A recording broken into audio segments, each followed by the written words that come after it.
नमस्कार, शुभ संध्या, जय हिंद, जय भारत। एक बार फिर वैभवी परिचर्चा लेकर आप सभी के समक्ष उपस्थित है।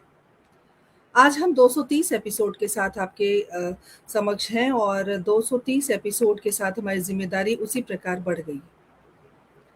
एक ज्वलंत मुद्दा और बहुत प्राचीन मुद्दा है। ये एक ऐसी कहानी है जो खत्म होने का नाम ही नहीं ले रही।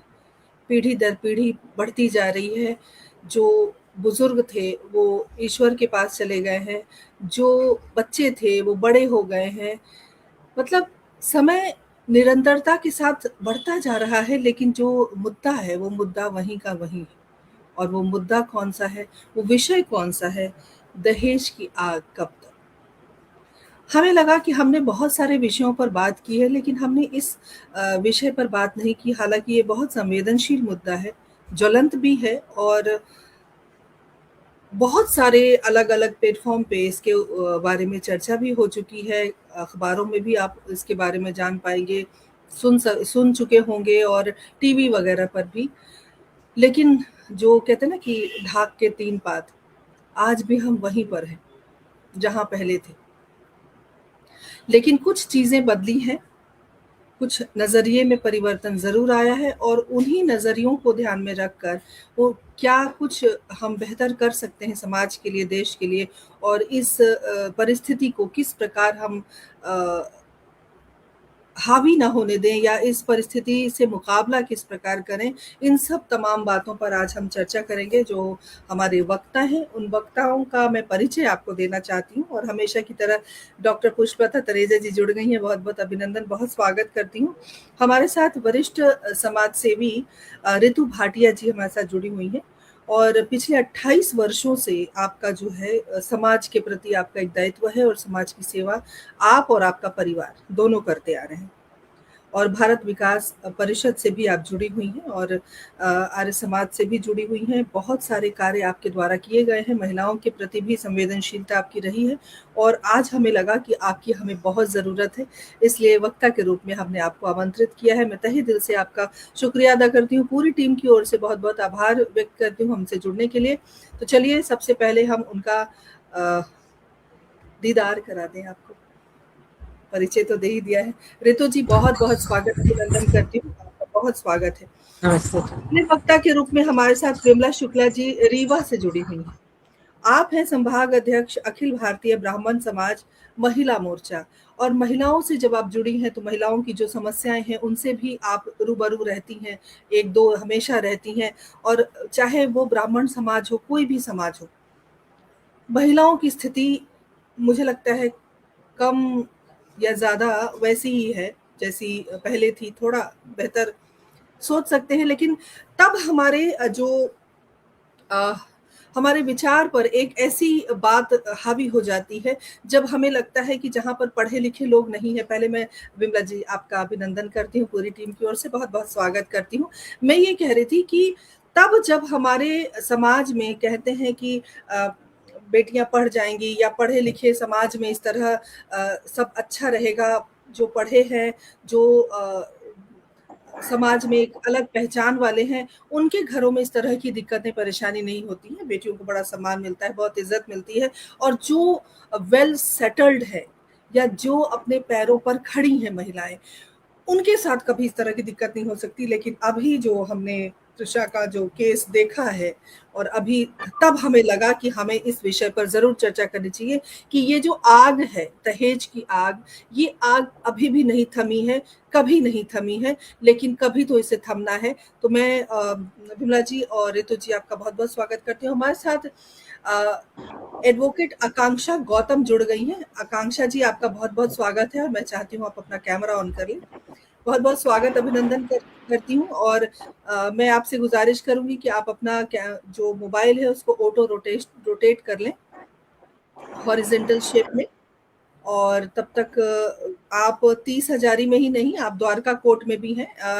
आकांक्षा ऐसे नहीं, रोटेशन ऑन करने के बाद हाँ, आप आराम से करिए, आराम से कर लें और 30 हज़ारी द्वारका हर जगह इनकी जो प्रैक्टिस है वो चल रही है और एक ऐसी जो लड़की है ये वकील बनी है अभी और जो एक जुनून एक रहता है एक मन में कि हाँ, मुझे भी कुछ करना है, तो मुझे लगा कि आज के इस कार्यक्रम में महिलाओं का ज़्यादा योगदान है। 3 वक्ता हैं और तीनों महिलाएँ हैं, तो कहीं पुरुष ये ना सोचें कि ये एक तरफ़ा हम कार्यक्रम कर रहे हैं, लेकिन चूँकि हम एक-दूसरे को बेहतर समझ पाते हैं, तो मुझे लगा कि महिलाओं का यहाँ पे होना ज़्यादा ज़रूरी है। नेहा शर्मा जुड़ गई हैं और नेहा, मैं बहुत अभिवादन करती हूँ, बहुत सुंदर विषय आपने चुना है आज की परिचर्चा के लिए। और नेहा शर्मा हिंदी साहित्य संस्थान ट्रस्ट की अभिन्न कड़ी हैं और मैं आपका बहुत-बहुत स्वागत करती हूँ।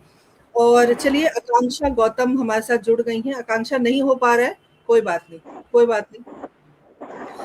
तो अब हम इस चर्चा को शुरू करते हैं, और चर्चा को शुरू करने से पहले मैं ऋतु जी सबसे पहले आपके पास आना चाहती हूँ। जिस तरह से बेटी पढ़ाओ बेटी बचाओ का नारा हम लगा रहे हैं, वहीं बेटियां पढ़ भी रही हैं, बेटियां लायक भी हो रही हैं, नौकरी भी कर रही हैं, हर जगह हर क्षेत्र में अपना वर्चस्व लेकर आ रही हैं, लेकिन जो दहेज की आग है वो ठंडी नहीं है। मैं चाहूंगी कि आप यहीं से आज की बात की शुरुआत करें और फिर हम चर्चा को आगे प्रश्नों के साथ लेकर जाएंगे। आपका बहुत बहुत अभिवादन। मैं एक ही बात कहना चाहूंगी, दहेज की आग बढ़ाने में कहीं हम माँ बाप, दादा दादी, नाना नानी परिवार तो नहीं है। हमें पता है कि हमारा बच्चा शादी लायक हो गया है, शादी के लिए हम आगे बढ़ते हैं, बात करते हैं, परिवार से बात करते हैं, वो कहते हैं हमें ये दे दीजिए, हो गया जी। नहीं तो एक चीज और है, आजकल दिल्ली में ये स्टेटस बहुत है, अरे कितने की शादी होगी, 1 करोड़, 2 करोड़, 5 करोड़। क्यों? आप एक किसी, मैं कहूं जो इस तरह के लोग हैं जो लड़कियों को प्रताड़ित करते हैं, जलाते हैं, मारते हैं, तो हम एक भूखे भेड़िए के मुंह में हड्डी नहीं दे रहे? क्यों नहीं हम अपने आप को ये कहते हैं कि आज हम अपनी बेटी को ब्याहते ही नहीं अगर तुम्हारी डिमांड। ऐसी कौन सी आफत है जो अगर आपकी बेटी घर में रह जाए, कम से कम बच तो गई, मरने से तो बची हुई है। आजकल बेटी बेटे में कोई फर्क तो है नहीं। तो हमारा समाज, आप, मैं किसी और की नहीं लूंगी, मेरी अपनी बेटी है, अनमेरिड है, 36 ईयर्स की है, डॉक्टर है, फिजिक्स की लेक्चरर है। मुझे इतना गम नहीं है, उसकी शादी नहीं हुई, उनको नहीं है, पर हमारे जो उठने वाला समाज का है, तू इसकी शादी कर। क्यों? क्या आपसे अपनी बेटी नहीं थोड़े दिन संभाली जाती? आप अपना स्टेटस नहीं देखते, आप देखते हैं अरे उसका पैसा इतना है, उसका बेटा वो है। क्यों है? हमारे समाज में हमें सबसे पहले मजबूत अपने पेरेंट्स को, समाज में मजबूत होना है। सिर्फ ये नहीं कि मैंने समाज के, हम जिस एरिया में रहते हैं वहां कम से कम 2000 परिवार होंगे, उनमें से 100 परिवार भी नहीं होंगे जो मजबूत हो। हमें अपने विचारों को, मन को मजबूत करना है। और सीधी सच्ची बात है, आजकल पेरेंट्स अगर शादी कर दी, चलो बेटी की आपने बहुत अच्छे से कर दी, तो फिर बार बार क्या हुआ, कुछ है? अरे आप अपनी बेटी को सच में सिखा के भेजिए। अगर प्रॉब्लम है तो उसे खुद लड़ना सिखाइए, बढ़ना सिखाइए। ये नहीं कि सिर्फ बिस्तर पे सोती रहे, कमा के आए और खाए। नहीं, मैं बहुत ऐसी लड़कियों को जानती हूँ जो कमाती हैं तो काम भी करती हैं, उनके ससुराल वालों का क्या है, अरे तेरी 50,000 तनख्वाह है, 40,000 तो तू हमें देगी। भैया क्यों? मैं ये नहीं कहती, अपनी मर्जी से वो बेशक 50 का 50,000 लगा दे, मना नहीं है, पर डिमांड क्यों? हमें इस अपने बच्चे को लड़ना सिखाना है। आज हमारे बच्चे घर में माँ के आगे बोल सकते हैं, परिवार के आगे बोल सकते हैं, पर अगर बाहर आओ तो उन्हें ये नहीं पता कि हमने क्या बोलना और क्यों बोलना। यकीनन हमें उन्हें ये शिक्षा देनी चाहिए कि अगर आपके पास कोई प्रॉब्लम आती है तो आप पहला कदम खुद उठाओ, हमारे पास सेकंड कदम में आओ। अगर तुम्हें वहां नहीं पसंद आता, छोड़ो ना, तलाक लेना ना। लोग कहते हैं कि तलाक हो गई बेटी, अरे तलाक हो गई तो कौन सी आफत हो गई, है तो बेटी की बेटी ना, कुछ और तो नहीं हुई, मरी तो नहीं। तलाक का भय भी किसे है? हमारे पेरेंट्स को, समाज को। क्यों नहीं कहते जाओ अपनी बेटी को ले आओ, हम देखते हैं, हम तुम्हारे साथ खड़े हैं। हमें एक सुदृढ़ समाज की जरूरत है, परिवार के साथ। परिवार तो सुदृढ़ तभी होगा ना समाज उन्हें रहने देगा, उन्हें लांछन नहीं लगाएगा, उन्हें कचोटेगा नहीं, उन्हें गलत नहीं कहेगा। मेरे ख्याल से आप इस चीज से सब बिल्कुल ऋतु जी, बिल्कुल सही कहा। देखिए कई बार क्या होता है ऋतु जी, आप भी सहमत होंगी कि अगर बेटियां अपने ससुराल में सुखी नहीं है, अगर उनके साथ परेशानी है, कोई दिक्कत है, तो माँ बाप को उनके लिए हमेशा स्टैंड लेना चाहिए, खड़ा रहना चाहिए। लोग क्या हमेशा कहते खड़ा रहना नहीं चाहिए भैया। मैं तो कहती हूँ साफ बात है, मेरे को बताओ, मैं सूली पे टांग दूंगी सबसे पहले, कोई और तो बात नहीं। बहुत क्लियर बात कह रही हूँ, किसी की बिल्कुल हिम्मत बिल्कुल कैसे हुई? ऋतु जी, बिल्कुल हम सही। पेरेंट्स को ये वो लेना स्टैंड, कोई और बेटियों को इतना सशक्त बना दीजिए कि वो देखिए अब ये भी बात हो गई ना ऋतु जी, बात तो वही हो गई ना कि हम बेटियों को सशक्त बनाने की बात कर रहे हैं, बेटियों को पढ़ा रहे हैं, लिखा रहे हैं। अब ये अभी जो सबसे ज्यादा त्रिशा चलन का। होता है नोएडा का, तृषा का। अब आप एक बताइए कि वो एक मॉडल थी, पैसे कमा रही थी, शोहरत है, सब कुछ है, और क्या हुआ? तो आप कैसे कह सकते हो कि बेटियों को सशक्त भी कर दिया, पैसे से मजबूत कर दिया, शारीरिक रूप से, मानसिक रूप से मजबूत कर दिया, फिर भी एक मिनट, आपकी बात काट रही हूँ मैं बहुत। सशक्त हमने किया, सिर्फ मॉडलिंग की बच्ची ने, पैसा कमाया, पर उसे मानसिक रूप से वो कितनी सशक्त थी नहीं पता। जहां वो मॉडलिंग करने जाती थी, वो लोग, जो समाज है हमारा, वो उसे कितना प्रताड़ित उसने करता होगा। हम अपनी बेटियों को शिक्षा दे रहे हैं, बेटों को क्यों नहीं दे रहे? प्रताड़ित तो वो माँ बाप के द्वारा, मतलब सास ससुर या पति के द्वारा ही हो रही है, या समाज के लड़कों के द्वारा हो रही है ना। वो लड़का है तो क्या खुदा हो गया जो पैदा हो गया? बिल्कुल ऋतु जी, मैं क्या आपके कहते पास थे कि दोबारा, जी जी बिल्कुल दोबारा आती हूँ, और मैं सीधे बिमला जी आपके पास, क्योंकि आप भी काफी समय से महिलाओं के बीच रही हैं, बहुत कार्य आपने किया है। और मैं आपसे ये जानना चाहती हूँ कि इस तरह की जो परेशानियां जो जो अभी ऋतु जी बोल रही थी, हमने जो एक भूमिका बनाई कि किस तरह से बेटियां पढ़ भी रही हैं, बेटियां आगे भी बढ़ रही हैं, लेकिन ये जो दहेज नुमा जो एक शूल है वो निरंतर चुभ रहा है। अभी जियाउर रहमान जाफरी हमारे साथ जुड़ गए हैं, उन्होंने बहुत सुंदर संदेश भी भेजा है। यकीनन दहेज एक बुराई है, लेकिन दहेज की आड़ में वह पुरुष भी फंसाए जा रहे हैं जिन्होंने दहेज नहीं ली थी कि किसी और कटुता को दहेज का जामा पहनाकर। इस तरह की भी चीजें आ रही हैं, वो वकील साहिबा हमें जरूर बताएंगी। आपकी आपकी तकलीफ भी जाफरी जी कहीं ना कहीं सही है, क्योंकि समाज में इस तरह की चीजें भी देखने को मिल रही हैं। और मैं आपको यहाँ पे इस मंच के माध्यम से बताना चाहती हूँ कि मेरी शादी, मेरा जो विवाह है एक आदर्श विवाह है। मेरी शादी में 1 रुपए दहेज नहीं लिया गया था, इसीलिए आज मेरी हिम्मत बढ़ी कि मैं इस मतलब इस विषय पर चर्चा करूं, जहां पर दहेज हमारे घर में, मेरी शादी में दहेज नहीं लिया गया, और मैं चाहती हूँ कि मेरा जो बेटा है, मैं उसकी शादी में दहेज ना लूं, और जो मेरी बेटी है उसकी शादी में मैं दहेज ना दूं। तो इस तरह की सोच हम रखते हैं, और हम चाहते हैं कि समाज एक अलग दिशा में चले। और विमला जी, बहुत बहुत स्वागत आपका। मैं आपसे एक सवाल पूछना चाहती हूँ कि आज के शिक्षित समाज में, जहाँ पर आपका उठना बैठना है, एक ब्राह्मण समाज से आप आती हैं और बहुत सारी महिलाओं के इर्द गिर्द आपका रोज का जो जीवन है वो चलता है, दहेज की मांग क्यों हुई? और ये एक क्या लगता है, ये केवल एक आर्थिक समस्या है ये, या एक मानसिक समस्या है ये? इसके बारे में हम आपसे दहेज जानते दहेज ना लेना चाहिए, ना दहेज देना चाहिए। मेरे खुद 2 बच्चे हैं, तो मैं खुद चाहूंगी कि मैं बेटे का दहेज ना लूं और बेटी का दहेज मैं ना दूं। हम कहीं जाते हैं समाज में, दहेज एक अभिशाप बन गया है। हम अपनी बच्ची को पढ़ाते हैं, लिखाते हैं, इसके बाद जब हम ये सोचते हैं कि हम अच्छा लड़का ढूंढने जाएं, तो वहां जाते हैं, इतने डिमांड हो जाती है कि वहीं हम चुप हो जाते हैं। तो जिसके पास दहेज ना हो उसकी लड़की की शादी ना हो। माँ बाप घर गिरवी रखते हैं, जमीन गिरवी रखते हैं, इसके बाद बच्चियों की शादी करते हैं। और जब बच्चियां वहां जाती हैं, उनको मानसिक टॉर्चर किया जाता है, हत्या जैसे जघन्य अपराध किए जाते हैं। तो अगर हम शिक्षित समाज, संपन्न समाज में ये संकल्प लें कि हम ना दहेज देंगे और ना दहेज लेंगे, पढ़े लिखे समाज में जो लोग दहेज का बहिष्कार करें, तभी पहल हो सकती है।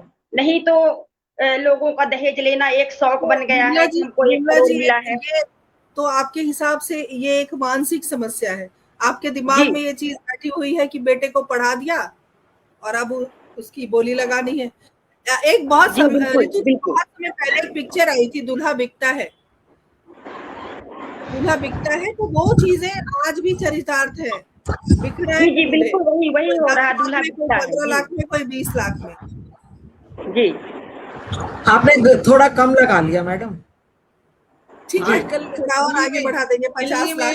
एक दिल्ली में 1 करोड़ मेरे 1.5 हिसाब करोड़ से से कम का रेट है ही नहीं। दहेज ना लेने वालों का सम्मान करना चाहिए और लेने वालों का बहिष्कार करना चाहिए, ताकि चलिए, हम ये लोग तो एक समाज में। समाज की बात हो गई, चूंकि आप एक समाज से आप आ रही हैं और अपने समाज में अगर इस तरह की सोच आप लेकर जा रही हैं, विमला जी, ये बहुत बड़ी बात है। और हमारे साथ आदरणीय प्रदीप गौतम सर जुड़ गए, बहुत बहुत स्वागत, अभिनंदन करती हूँ। और मैं अब आती हूँ आकांक्षा के पास।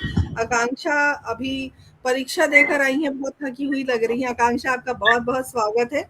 और जिस तरह से दहेज के एक्ट के तहत एक कानून बना हुआ है कि दहेज लेना अपराध है, इस कानून के बाद भी ये लेन-देन का जो सिलसिला है वो लगातार चलता आ रहा है, चलता आ रहा है, चलता आ रहा है।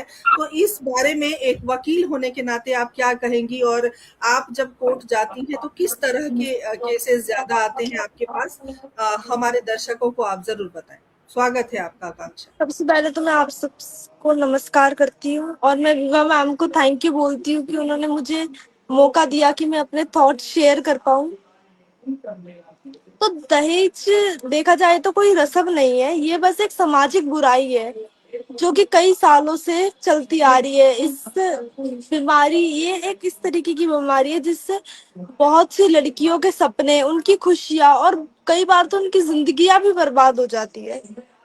बेशक से हम लोग 21st सेंचुरी में पहुंच गए हैं, लेकिन आज भी घरों में लड़कियों को उनकी एजुकेशन, टैलेंट या पर्सनालिटी से नहीं, बल्कि उनके साथ आए हुए दहेज वाले सामान से तोला जाता है। 1961 में डॉरी प्रोहिबिटेशन एक्ट बन गया था, जिसके अंदर ये लिखा गया था कि दहेज लेना और दहेज देना दोनों ही कानूनन अपराध है। पर उसके बाद भी ये सब चीजें चलती रही। उसके बाद बीएनएसएस में भी काफी सारे सेक्शंस हैं जिसके अंदर ये कहा गया है कि डोरी लेना देना ये दोनों चीजें गलत है और इसके ऊपर स्ट्रिक्ट एक्शन भी लिया जा सकता है। लेकिन सिर्फ कानून बनाने से कुछ नहीं होगा जब तक समाज अपनी सोच नहीं बदलेगा। जैसे कि मैं भी एक एडवोकेट हूँ और मैंने कई से केस ऐसे देखे हैं कि दहेज की डिमांड ने बहुत से, एक शादी जो है बहुत ही खुशहाल और अच्छा रिश्ता है, पर दहेज की वजह से इसको अत्याचार और हिंसा में बदल दिया गया है।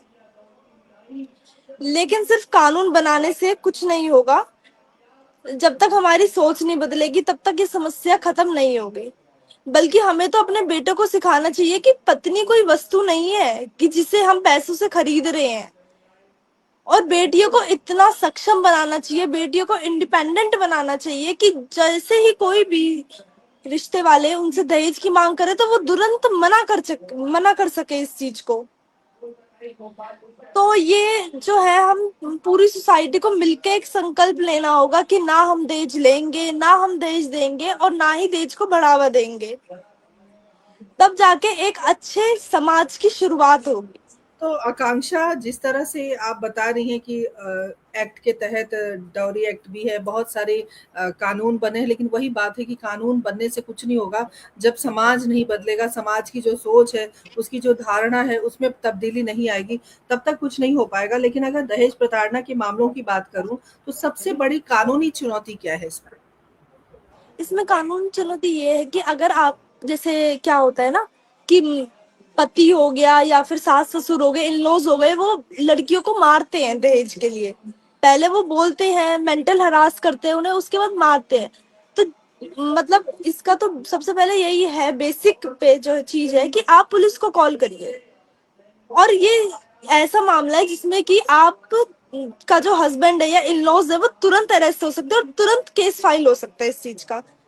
और क्योंकि ये फैमिली मैटर है तो इसमें जो है, जो प्रोसीडिंग्स होती हैं केस की, वो भी बहुत जल्दी जल्दी की जाती है ताकि एक अच्छा सा कोई कंक्लूजन निकल सके।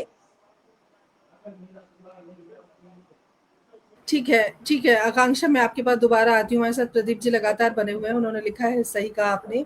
तो इस तरह के संदेश हम तक पहुंच रहे हैं। ऋतु जी, मैं आपके पास आना चाहती हूँ। एक जॉइंट बेंच जजों का। आजकल तो डिजिटल हो गया है सब कुछ, supreme court, high court, civil court, हर जगह आप वीडियो कॉन्फ्रेंस के थ्रू अपनी सुनवाई वगैरह कर सकते हैं। तो मैंने एक वीडियो देखी थी सोशल मीडिया पे, उन्होंने कहा था जज साहब ने, एक यही जलने का मामला आया था उनके पास, तो बड़ी संवेदनशील और बहुत जिम्मेदाराना बात उन्होंने कही और जो मेरे दिल को छू गई। उन्होंने ये कहा कि कभी किसी सास को जलते देखा है? कभी किसी ननद को जलते देखा है? हमेशा बहुएं क्यों जलती हैं? किचन में काम करते हुए, चाय बनाते हुए बहुएं ही क्यों जलती हैं? तो ये जो एक प्रश्न है, ये हर उस माँ के लिए है, हर उस बेटी के लिए है, ये प्रश्न पूरे समाज के लिए है। तो ऐसा ये प्रश्न क्या कारण है? जी ऋतु जी, मैं आपके पास आना चाहती हूँ। ये एक झकझोरने वाली बात है। ये हमारा समाज क्यों नहीं सोचता, जो आज सास है, नंद है, वो कहीं और जाके भी तो सास और नंद है, माँ और नंद है, माँ और बेटी। आज वो एक बेटी को नहीं संभाल सकते अपने, हम दूसरे घर से एक बेटी लाए। मैं कहती हूँ चलो आपके हिसाब से वो आपके अनुसार नहीं है, पर एक चीज तो है तो बेटी ना। अगर आपकी बेटी गलती करती है, आप उसे इग्नोर करते हैं, तो वो भी तो बेटी है किसी की, वो भी तो लाडों में ही पल के आई। हमें उस बेटी के लिए, अगर आज हम सोचे हम किसी और की बेटी को सही रखेंगे, तो आपकी बेटी जहां जाएगी वो भी करेगी। उसे नजर तो आएगा ना, मेरी माँ मेरे को इस तरह से रखती है। हम कहते हैं एक बेटी अपनी माँ के लिए बहुत कुछ कर जाती है, तो वही बेटी जहां जा रही है वो भी तो एक माँ है, सास नहीं। और उस सास के लिए वो भी तो एक बेटी है ना। मैं आपको एक जीवंत उदाहरण बता रही हूँ, मैं नाम भी नहीं लूंगी किसी का। एक लड़की की शादी हुई लेटेस्ट 2 साल पहले।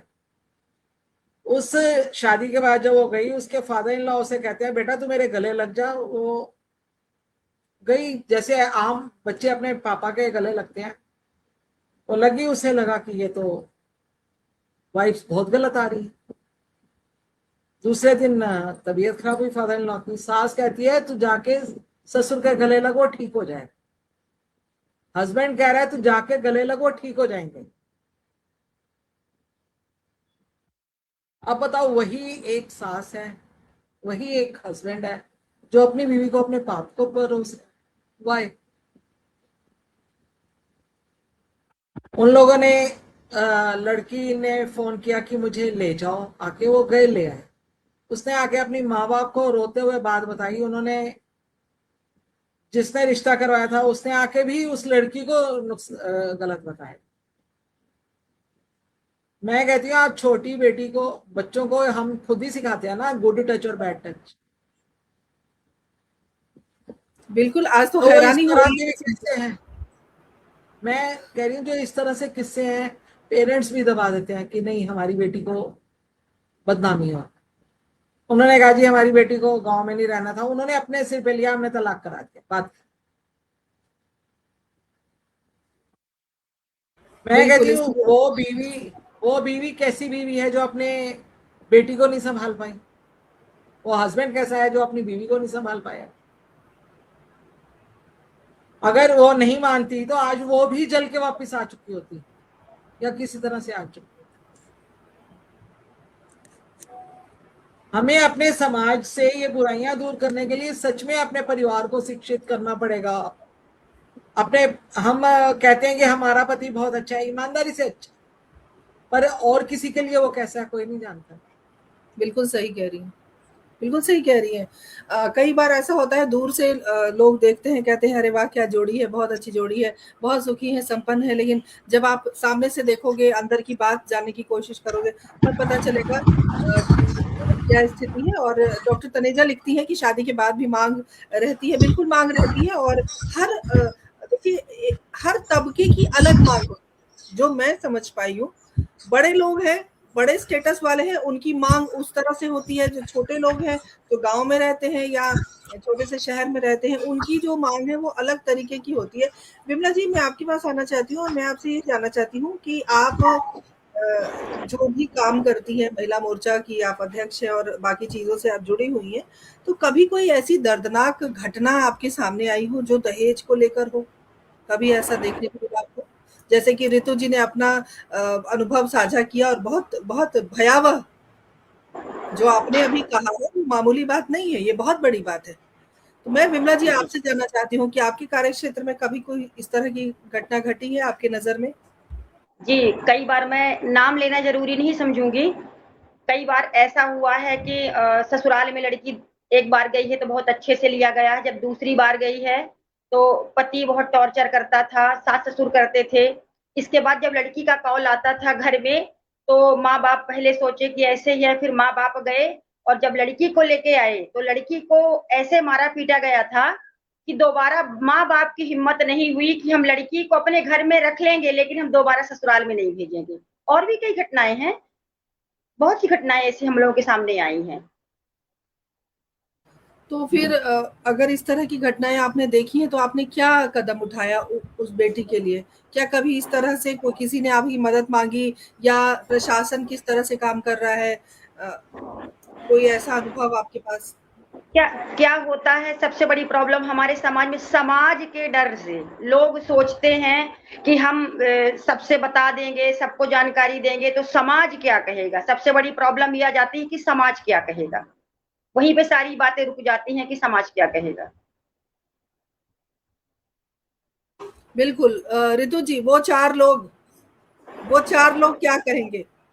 जी, आज बिल्कुल। तक हमें नहीं पता चला वो 4 लोग कौन हैं, लेकिन वो 4 जी, लोग जी। क्या कहेंगे वो हमेशा सोचते रहते हैं।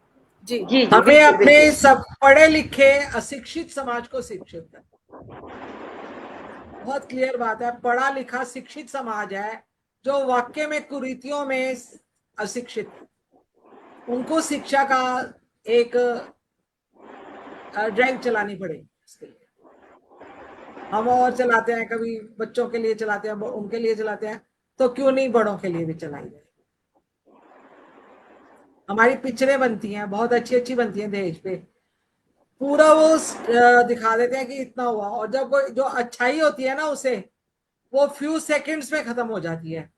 मैं चाहती हूँ अच्छाई का पार्ट ज्यादा दिखाएं ताकि लोगों को शिक्षित, जी, बुराई का सही पार्ट बात जो है। इतना ज्यादा हो जी, जाता है। जी रितु जी। आकांक्षा मैं आपके पास आना चाहती हूँ और मैं आपसे जानना चाहती हूँ कि क्या आपको लगता है कि दहेज के कानून का कभी-कभी गलत इस्तेमाल भी होता है? एक वकील होने के नाते आपने कभी देखा इस तरह का?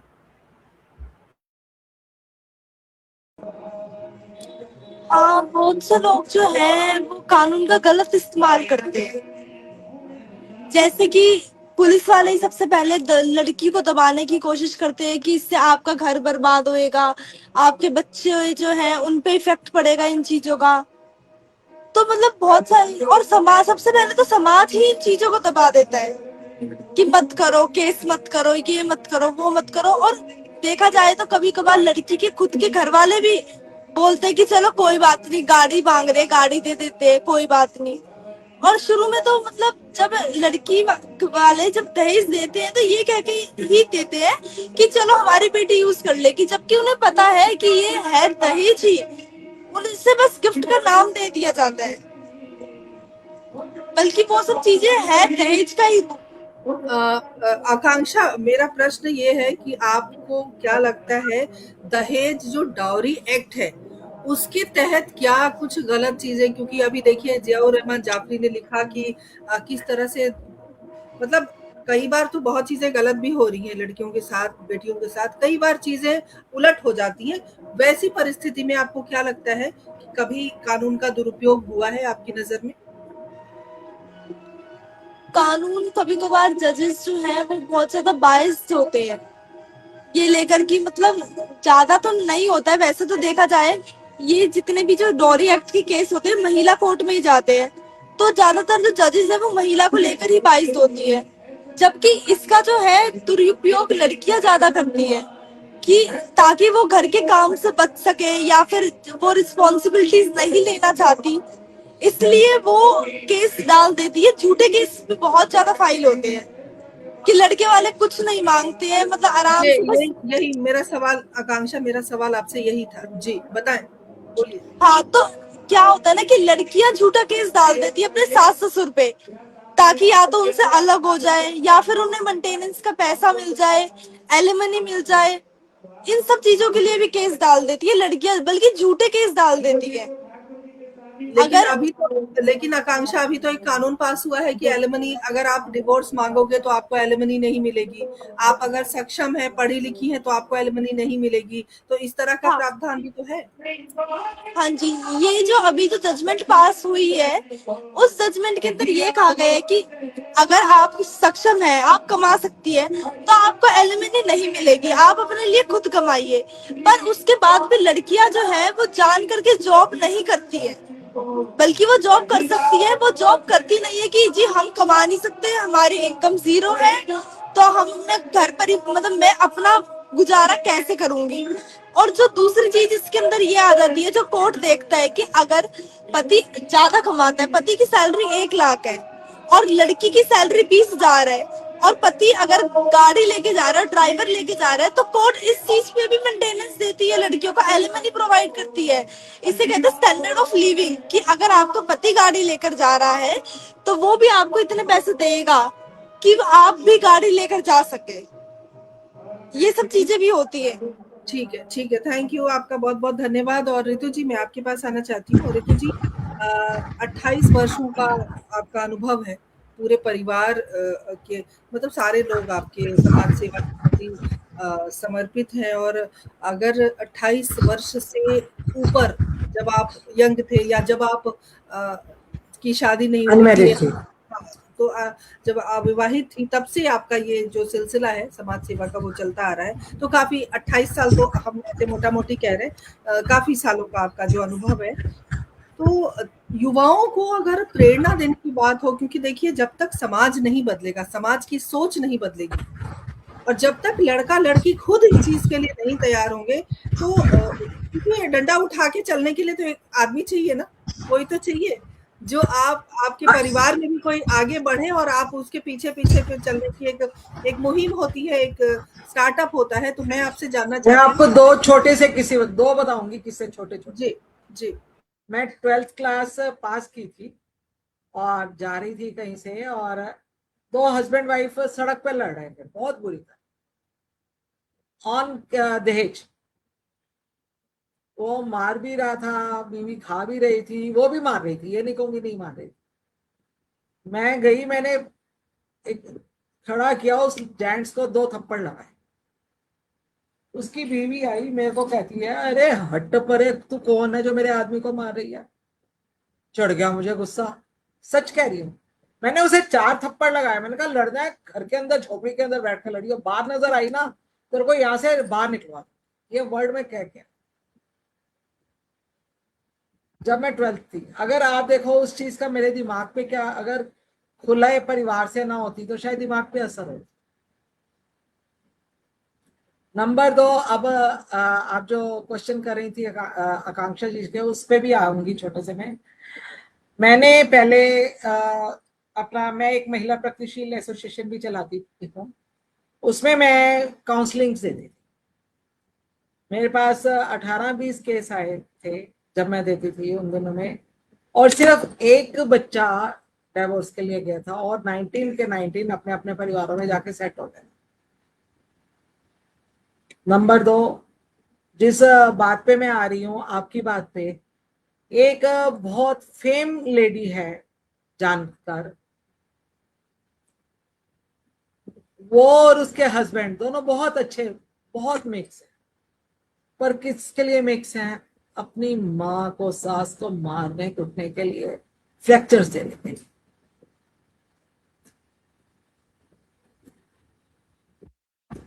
मैं सच में इस समय बहुत क्लियर कह रही हूँ, मैं सीनियर सिटीजन लेडीज के लिए ओरिजिनली कुछ करना चाह रही हूँ, और बहुत जल्द कर भी जाऊँ। क्योंकि हमें किससे लड़ना है? वो जो सुशिक्षित समाज के 2 बच्चे हैं। मैंने उनसे किसी के थ्रू मेरे पास मैसेज आया था, मैंने कहा मैं आपके घर में आऊंगी, आपको लेके भी जा सकती, पर आपको उनके सामने कहना पड़ेगा कि इन्होंने हमें मारा।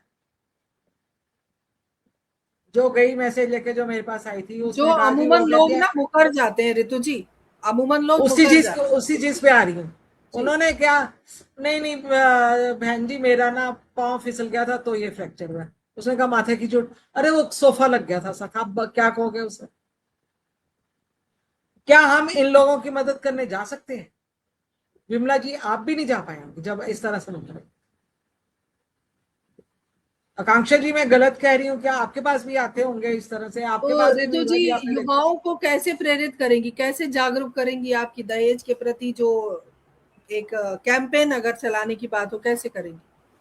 हमें स्कूलों में जाके एक हमें स्पेशल एक आधे घंटे का, मैं आपको छोटी सी, मैं एक बार स्कूल में गई हुई थी, गवर्नमेंट स्कूल में स्कूल, बच्चे शोर मचा रहे थे, मैं प्रिंसिपल से मिलने गई थी, तब मैं सोशली गई थी।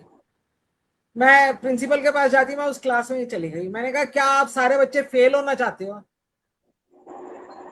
या केले की रेड़ियां लगाओगे, आलू की ठेली लगाओ? सारे क्लास शांत हुई, कहते हैं नहीं। मैंने उन्हें मोटिवेशनल वो दी कि आप इस तरह से अपनी परसेंटेज बढ़ा सकते हैं। उनमें से एक बच्चा अभी मतलब 10 साल बाद मेरे से आके मिला, पाँव छुए उसने, भाई क्यों, मैं तो जानती नहीं आप क्यों छो रहे? कहता आंटी मैं केले की ठेली लगाता जो आपने बचवा दी, और आज मैं एक एमसीडी में ऑफिसर। मेरे को उतने से खुशी हुई कि हुई, पर नहीं, ये ड्राइव चलनी चाहिए हमें हर स्कूलों में जाके।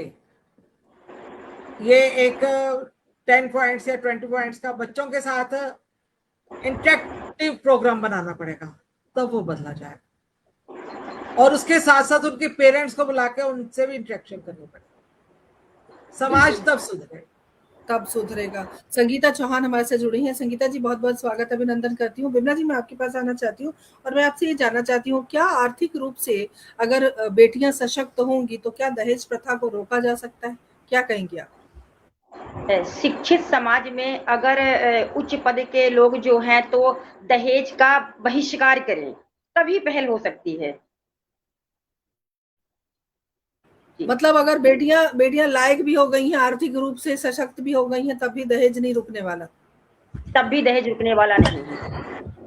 तो कैसे रुकेगा? ये प्रश्न है हमारे आज के, ये आज का जो कार्यक्रम है हमारा, प्रश्न यही है और हमें एक उत्तर देकर जाना है तमाम दर्शकों को कि ये दहेज की आग कब तक।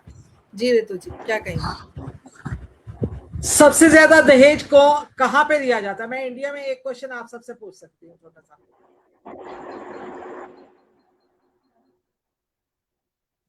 तमिलनाडु में। और जो सबसे सबसे ज्यादा टॉप का दहेज शायद दहेज दिया भारत में गया ही था, है, हमें तो लगता है। नहीं नहीं मैम, मैं आपको, आप बेशक अपने गूगल से पूछ लीजिएगा अगर मैं गलत नहीं होंगी तो। साउथ इंडिया ही है वहां पे, मेरे ख्याल से तमिलनाडु ही होना चाहिए, और कोई स्टेट हो तो कह नहीं सकती, साउथ इंडिया की स्टेट है। नंबर 2 जो आज तक का सबसे बड़ा आया है, 1200 डॉलर नहीं, 1200 डॉलर, जो 80 में 70 में दिया था, 1870 में दिया गया था दहेज। आप ये देखिए वहां पे आज की डेट में भी दहेज चलता है। जो यहाँ पे बड़े घर हैं वो कहते हैं हम दे देंगे दहेज, वहां पे कोई ऋतु छोटा जी, गया उसने कहा ले। ऋतु जी एक बात और, जितने बड़े पदों पर हैं लोग, उतना बड़ा दहेज का रकम। तो समस्या ये है कि सोच, वही बात बात घूम फिर के हम वहीं पे पहुंच रहे हैं। एक भूल भुलैया है जहाँ पर एक हर जगह से घूम के एक ही रास्ते पे हम आ पा रहे हैं, कि वही है कि जब तक सोच नहीं बदलेगी, विचार नहीं बदलेंगे, आंदोलन नहीं आएगा, तब तक इस तरह की जो संकीर्ण मानसिकता है उससे छुटकारा नहीं पा सकते हम। जी। मैं उसमें धरना प्रदर्शन भी नहीं चाहती। हमें जो करना है स्कूलों में जाके, रूट्स में जाके सिखाना है। जैसे बीसीजी का इंजेक्शन लगता है सच्चाई में, हम बच्चे को देते हैं ना कि ये बचपन में खत्म हो जाए, ज्यादा बीमारियां ना हो, इसी तरह हमें रूट्स में मतलब बच्चों को जाके सिखाना पड़ेगा यंग्स। वो बेशक क्लस्टर्स में जाना पड़े, हमें स्कूलों में जाना पड़े, हाई प्रोफाइल स्कूलों में जाना पड़े, जाना पड़ेगा। तो उसमें ऋतु जी, ड्राइव जो चलेगी। तो रितु जी, आपको क्या लगता है, अगर मान लीजिए जो आज की जनरेशन है, जो नई पीढ़ी है, जो बच्चे हैं, उनके दिमाग में अगर ये चीज आ गई कि जो दहेज है वो नहीं लेना चाहिए, दहेज बुरी चीज है, समाज को खराब कर रही है, चाहे वो लड़का हो चाहे वो लड़की हो, तब ये बदलाव आ सकता है जब बेटे या बेटी घर में इस तरह का माहौल लाए, तब आएगा बदलाव? कभी नहीं आएगा नहीं ना? आएगा। कैसे आएगा फिर? क्योंकि उसका कारण है, वो कह देते हैं हाँ बेटा हम तो दहेज ना ले रहे हैं ना दे रहे हैं। अंडरग्राउंड दोनों पेरेंट्स एक दूसरे को देके राजी हैं, तो आप क्या करेंगे? मैं बहुत क्लियर कर रही हूँ, हमारा जो शिक्षित वैश्य परिवार है, मैं नाम नहीं ले रही किसी का भी, वैश्य परिवार कह रही हूँ, ब्राह्मण क्षत्रिय वैश्य शूद्र चाह रहे हैं, हमारे वैश्य परिवारों में ये चीज आम है। मैं ब्राह्मण परिवारों में आ जाऊं तो वहां भी कमी नहीं होगी अगर विमला जी माने। मैं सच में जाती हूँ, और मेरे पास, मैं सिलाई केंद्र चलाती थी, वहां बच्चे थे, मतलब उसमें जाती आपके थी, हिसाब से वहां वो चांदी के ग्लास। ऋतु जी, विमला जी, आपके हिसाब से अगर आत्मनिर्भर भी बन जाए बेटियां, शिक्षित भी हो जाएं और अगर आर्थिक रूप से सशक्त भी हो जाएं, तब भी ये प्रथा नहीं रुकने वाली है?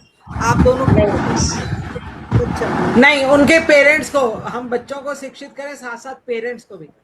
भाई बिल्कुल दहेज सही। आप लाए थे, आपको आपकी सास ने क्या प्रताड़ित नहीं किया था और डिमांड की थी, आप परेशान नहीं हुए थे? एक लेवल तो आएगा जब वो समझेंगे, क्योंकि ये तो ऐसी धारा है जिसमें सारे भय हो। कोई विरले होंगे आप और हम जैसे जो वाक्य में बचे हो। ठीक है ऋतु जी, धन्यवाद। आकांक्षा, मैं आपसे, चूंकि आप यूथ हैं, आप नई पीढ़ी से हैं, और मैं आपसे एक बात जानना चाहती हूँ, क्या सोशल मीडिया पर, क्योंकि सोशल मीडिया के माध्यम से ही हम जुड़े हुए हैं अभी, और ये एक्स और फेसबुक और ये इंस्टाग्राम और यूट्यूब, इन सब चीज़ों के माध्यम से अगर हम आपसे पूछें कि कोई अभियान चलाएं दहेज विरोधी, तो कितना सक्सेसफुल होने के चांसेस हैं? क्या लगता है? देखो, जैसे दहेज के लिए हर घर में कोई ना कोई लड़की, कोई ना कोई, मतलब कुछ ना कुछ, कहीं ना कहीं अत्याचार हो ही रहा है हर जगह पे। तो उसके लिए हम लोग वुमेन हेल्पलाइन सर्विसेज स्टार्ट कर सकते हैं, या फिर एनजीओ स्टार्ट कर सकते हैं कोई, जिससे कि मतलब लड़कियां अपनी कंप्लेंट बताए और हम उन्हें इमोशनल सपोर्ट भी दे, क्योंकि इमोशनल सपोर्ट बहुत जरूरी है ना। और मतलब जो केसेस चल रहे हैं उनका रिजोल्यूशन जल्दी हो पाए, ये सब आकांक्षा, सोशल मीडिया के माध्यम से हम क्या कर सकते हैं? कोई बेहतर सुझाव आपके पास? सोशल मीडिया के माध्यम से हम उन्हें अवेयर कर सकते हैं, महिलाओं को, कि आपके पास ये चीजें हैं, आप इन एक्ट्स का, इन सेक्शंस का यूज करो। अगर आपके साथ गलत हो रहा है तो उस गलत चीज को सहन मत करो, जबकि उस गलत के लिए आवाज उठाओ।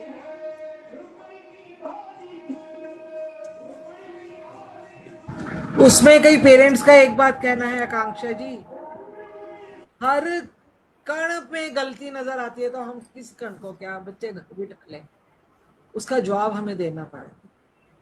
आप अभी छोटी हैं, आपके पेरेंट्स को जो सहन करना पड़ता होगा, सुनना पड़ता होगा, आपको नहीं करना पड़ता होगा। तो ऐसी परिस्थिति में ऋतु जी क्या करना चाहिए हमें?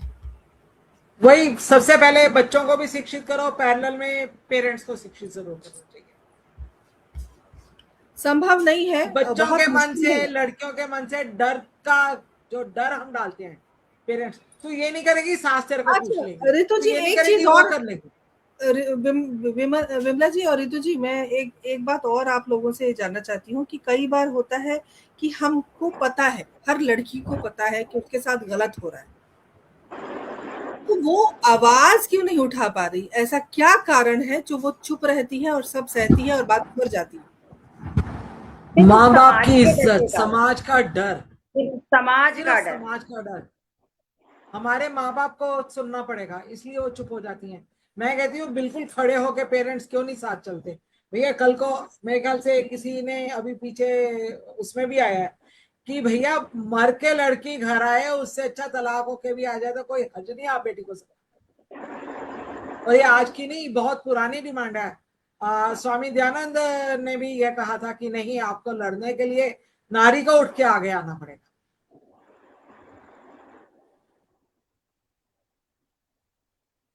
बिल्कुल सही कहा कि बेटी को मरते हुए हम नहीं देख सकते, बेशक तलाक होकर वो घर आ जाए, वो अलग बात है। और सच में माँ-बाप की भी मानसिकता को बदलने की ज़रूरत है, और समाज तभी बदलेगा जब एक-एक घर से एक-एक व्यक्ति के अंदर बदलाव होगा।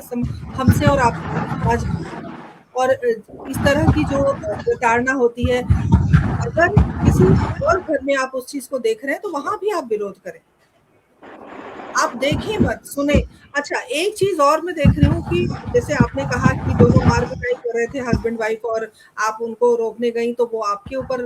तो और एक चीज़ और हम आजकल देख रहे हैं, क्योंकि सोशल मीडिया का ज़माना है, लाइक और शेयर का ज़माना है, तो यहाँ पर क्या होता है कि सामने बाज़ार में या सड़कों पर कुछ आपराधिक गतिविधियाँ होती रहती हैं, और हम वीडियो बनाने में मशगूल होते हैं हेल्प और करने के उसको हम बजाय। सोशल मीडिया पर डालते हैं। जितनी देर में हमने वीडियो बनाई, उतनी देर में हम उस व्यक्ति को बचा भी सकते थे, ये दिमाग में हमारे नहीं आता। तो यहाँ पर जो मानसिकता इतनी विकृत हो गई है, उस मानसिकता को बदलने की बहुत ज़रूरत है। कुछ और संदेश हमारे पास आ रहे हैं। दिलराज भारद्वाज जी हमारे, मानसिकता। मैं बहुत स्वागत करती हूँ दिलराम जी, बहुत-बहुत स्वागत, अभिनंदन। संगीता चौहान जी लगातार हमारे साथ बनी हुई हैं, बहुत-बहुत स्वागत, अभिनंदन। जी बिल्कुल, मानसिकता बदलने की बात है। और मानसिकता विकृत नहीं हुई, मैं ये कहूंगी उनके पास भी एक ही डर है, अगर हमने इसे बचाया, इसे कुछ हो गया तो पुलिस हमें खा जाएगी, हमारे परिवार को खा जाएगी, पूरा परिवार नाश कर देगी। क्योंकि डर है अंदर, और कुछ नहीं, डर है। और सब पुरानी एक कहावत है, तमाशबीनों को तमाशा देखने का बहुत स्वाद है, और जिसने सहायता करनी है वो चुपचाप करके निकल जाएगा, आपको कानों कान खबर देगी। आप तीनों से मेरा एक प्रश्न है कि जो विषय आज हमने लिया कि ये आग कब तक बुझेगी, तो आप तीनों की क्या राय है, क्या आपका निष्कर्ष है इस कार्यक्रम के माध्यम से? ये आग कैसे बुझेगी और कब बुझेगी? क्योंकि हमें दर्शकों को एक निष्कर्ष देकर जाना है आज के कार्यक्रम में। तो मैं आपसे रितु जी, सबसे पहले मैं आपसे जानना चाहती हूँ, कैसे, क्या, कब, क्या करें? हम जहाँ जाते हैं, शादियों में जाते हैं, पूरा दहेज सजा हुआ, क्या हम उन्हें कह सकते हैं जहां दहेज सजा हुआ हम आपके यहाँ शादी में नहीं आएंगे? बाइकआउट के सारे कर सकते हैं। अगर बाइकआउट हम सारे करेंगे, मतलब बुद्धिजीवियों में, देखिए आप कहीं भी जाते हैं, हमारे नेता कहीं जाएं, उनको स्पेशल वो मिलता है, वेलकम मिलता है। अगर इस तरह से सजा हुआ है कि आप छोड़ के आ सकते हैं तो छोड़िए, देखिए समाज में उसका फर्क पड़ेगा। नंबर 2, जहां अगर आपके अपने परिवारों में दहेज चल रहा है, तो आप उन्हें कहीं, आप अपनी मर्जी से अपनी बेटी को, मैं एक और उदाहरण कहूंगी, भी किसी और की शादी हुई, उसने क्या कहा मम्मी से, मम्मी मुझे तो 50 सूट चाहिए, 50 सूट, 10 साड़ी हैं, 25 बेडशीट दे दो, मैं रोज की एक बदलू, मैं सास से मांगू ना कुछ भी। आप क्या कहोगे, माँ देगी या नहीं देगी? ये ठीक है, उसकी हैसियत है, वो 25 के भी उसने 30 किए, सब कुछ किया, पर मेरे जैसी माँ हो तो वो कहेगी भैया तू 2 ले जा, मैं इससे ज्यादा दे ही नहीं सकती। आप पूरे शहर को बुलाते हो बारात में, क्यों? लड़की वाले आपने कार्ड भेजा, क्यों भैया? आप जाके कोशिश करो मंदिर में शादी करो, आगे भी तो मंदिरों में और गुरुद्वारों में शादी होती थी, तब तो इतना दहेज नहीं चलता था, इतनी लड़कियां भी नहीं मरती थी। अब क्यों ये दहेज की डिमांड, मांगना, ना मांगने के बावजूद? आप छोटा सा किस्सा, एक लड़के को, उसने सासुर से कहा मुझे एक कार चाहिए BMW, उसने लेके दी, उसकी बीवी ने कहा चलो आप मुझे घुमा के दिलाओ, नहीं नहीं, दूसरे दिन शादी के बाद रास्ते में चल रहे थे दोनों बातें करते हुए, गाड़ी चलाते हुए, एक भिखारी आके आया और उसे चोट लगी, उसने कहा छोड़ दे, वो कहते अच्छा, वो नीचे गई, आपको चोट तो नहीं लगी, उठा के उसने अलग बिठाया और उसे 100 रुपए दिए। उसने कहा तू कैसे इन भिखारियों के मुंह लग रही है जाके? उसने कहा इसे तो मैंने 100 रुपए दिए हैं, तुमने मेरे पापा से BMW मांगी गाड़ी, तो क्या तुम भिखारी थे? ये क्षमता हमारे बच्चों में होनी चाहिए, वो बोल सके। मैं एक आपको ये ज्वलंत उदाहरण बता रही हूँ, मैंने आपको कोई भी वो उदाहरण नहीं दिया जो कहीं बाहर से हो, ज्वलंत उदाहरण बताए। उस लड़के ने कहा नहीं वाकई में आपने बात सही की, वो उठ के गया, उस बुजुर्ग को देख के आया कि आपकी मैं मरहम पट्टी करवा दूं, कुछ ले चलो। उसने कहा नहीं बेटा, तुम दोनों सुखी रहो और स्वस्थ रहो, जाओ। हमें इस तरह अपने बच्चों को बनाना है। बिल्कुल सही कहा आपने। अंत में इस कार्यक्रम को अगर हम निष्कर्ष की तरफ लेकर जाएं, तो मैं चाहती हूं कि सभी एक छोटा-छोटा संदेश दें। आज के कार्यक्रम को बहुत सारे लोग देखने वाले हैं, आगे भी देखेंगे। तो अगर एक संदेश समाज को देना हो दहेज के विरुद्ध, तो आप सब क्या संदेश देंगे? मैं सबसे पहले छोटी बिटिया के पास आती हूँ, आकांक्षा के पास। और आकांक्षा, मैं आपसे जानना चाहती हूँ, एक युवा पीढ़ी को आप संबोधित कर रही हैं आज, प्रतिनिधित्व कर रही हैं युवा पीढ़ी का, तो आप क्या संदेश देना चाहेंगे? मेरा मानना है कि जिस दिन शादियों में दहेज की नहीं संस्कारों की कीमत होगी, उस दिन ये आग हमेशा के लिए मिट जाएगी। और उसके लिए पहला स्टेप पेरेंट्स को उठाना पड़ेगा। वो अपनी बेटी को इतना ज्यादा एजुकेट भी करते हैं, उसके बाद अगर वो उसके बाद भी दहेज को बढ़ावा दे रही है, जो ससुराल वाले मांग कर रहे हैं उसको पूरा कर रहे हैं, तो ये आग कभी नहीं बुझ पाएगी। इसके लिए स्ट्रिक्ट एक्शन पेरेंट्स को लेना पड़ेगा कि भाई अगर आप लोग दहेज की मांग करोगे तो हम शादी नहीं करेंगे। हमारे पास देने को सिर्फ हमारी बेटी है, जिसको हमने पढ़ा दिया, काम सिखा दिया, हर चीज जो भी चीजें हैं संस्कार दिए हमने उसको अच्छे, तो हम सम्मान नहीं देंगे। उस दिन ये दहेज की आग ये तो सही बात हो गई आकांक्षा कि हमने अपनी 22 साल 25 साल की बेटी भी दे दी और हम इतना सारा आपको पैसा भी दे रहे हैं, दहेज भी। सबसे बड़ा दहेज तो बेटी है। वही बात है कि मतलब हीरे जैसी बेटी होती है, साथ में हीरा भी चाहिए। बिल्कुल बिल्कुल, ये तो बड़े दुर्भाग्य की बात है। विमला जी, क्या कहेंगी आप? हम सबसे विनती करेंगे कि दुल्हन ही दहेज है। हम संतुष्टि करें कि हमारे घर में एक लक्ष्मी आई है, सबसे बड़ा दहेज यही है। बिल्कुल सही। ऋतु जी, मैं इस पे 2 लाइनें बोलना चाहूंगी। बेटी जेब में रखा कोई पेन नहीं है जो कोई मांग ले, ये बेटी वालों का ही जिगर है जो अपने जिगर का टुकड़ा आपको देख रहे हैं। कृपया इसे बड़े प्यार से संभालें। क्यों? इतनी कीमती हम जिगर का टुकड़ा आपको दे रहे हैं, फिर भी आप कुछ मांगते हैं, तो आपसे ज्यादा भिखारी और कोई नहीं है। नमस्ते, आप चले आप। ये हमें कहना पड़ेगा। बहुत सुंदर, बहुत ऋतु जी, बहुत सुंदर संदेश। और बात वही आ गई है कि हमें युवाओं को नो डाउरी की शपथ दिलानी पड़ेगी कि हम ना दहेज लेंगे, ना दहेज देने देंगे, ना लेने देंगे। और सादगी भरी शादियों को प्रमोट करना चाहिए, जैसे कि ऋतु जी की बातचीत अभी हुई थी कि हम सादगी से मंदिर में शादी कर लें, या बहुत कम लिमिटेड लोग हों, परिवार के सदस्य हों, है ना, कम लोगों के साथ। दूसरी बात, आर्थिक रूप से बेटियों को सशक्त बनाने की बात है कि हम इतना मजबूत कर दें, और सिर्फ आर्थिक नहीं, शारीरिक रूप से भी बेटियों को इतना मजबूत कर दें कि अगर कोई एक थप्पड़ मारे तो तुम 4 मारने की ताकत रखो। तो ये सारी चीजें हैं, इससे कुछ समाधान हो सकते हैं। बात वही है कि दहेज लेने वाला जो है वो हमेशा भिखारी होता है और देने वाला उसे बढ़ावा देता है। जी ठीक है, बिल्कुल। बीच मारने की प्रवृत्ति जो है आगे इस तरह से बढ़ती रहती है, और आग दोनों तरफ लगी हुई है। आपको देने की होड़ है, उन्हें लेने की होड़ है। कई बार ऐसा होता है, माता पिता सोचते हैं कि पैसे देकर भी अच्छा लड़का है, अच्छा घर है, अच्छा बर है, तो बहुत सारा पैसा कर्जा लेकर भी या जैसे भी करके हम उस लड़के से अपनी बेटी की शादी करें, जो बहुत ही गलत है। जो इंसान लालची है, जो आपसे पैसे मांगता है, वहां तो बेटियों को शादी के लिए आप तैयार ही मत करिए। उस घर में आप शादी मत करिए अपनी बेटी की। और जो है ये आग, जिस आग की हम बात कर रहे हैं, वो आग तभी बुझेगी जब हम सब मिलकर एक शपथ लेंगे और हम सब मिलकर अपने अपने घर को सुरक्षित करेंगे। जब हम अपने घर मैं बेटियों के लिए एक संदेश दूंगी।